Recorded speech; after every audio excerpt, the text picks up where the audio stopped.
if cosine x is equals to 4 over 5 and x is an acute angle. So here we have a very important information here that x is an acute angle. So that means that x belongs to the first quadrant, because if x is an acute angle, so it should be in between 0 and 90 degrees, so that will be in the first quadrant. So whenever you're actually given sine 2x or cosine 2x and you're given cosine x, you should be looking at your double angle formula, which is, for in this case, since we are dealing with sine 2x, we should be looking at sine 2x is equals to 2 sine x cosine x.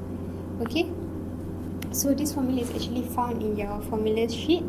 So we are given cosine x, so this is actually given, which is equals to 4 over 5. So now we are left to find sine x, which is this.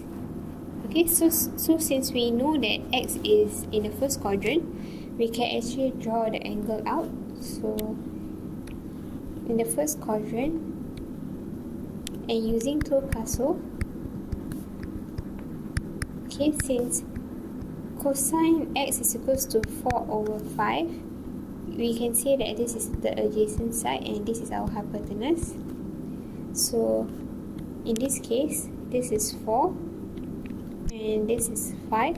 So in order for us to find sine x, we have to know what is the opposite side and what is our hypotenuse. Our hypotenuse is actually given to be 5, so we are left to find the opposite side. So in order for you to find the opposite side, it's actually equals to 5 square, which is the hypotenuse, equals to 4 square using Pythagoras theorem plus your opposite side.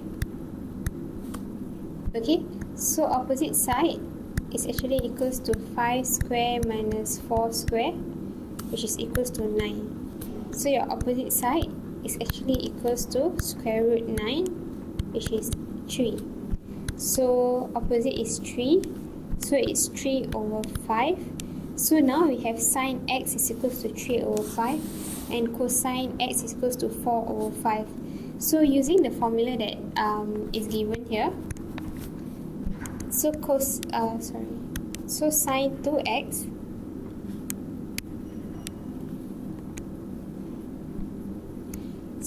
2x is actually equals to 2 sine x cosine x.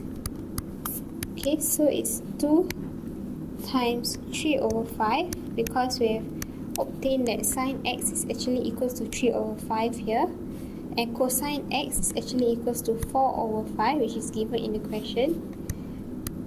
So we just replace them with the value. So you should be getting your answer to be 24 over 25. And this is your final answer. So since we can't simplify it any further, we can just leave it in this form, and it's better for you to actually leave it in the fractional form because it's the exact value.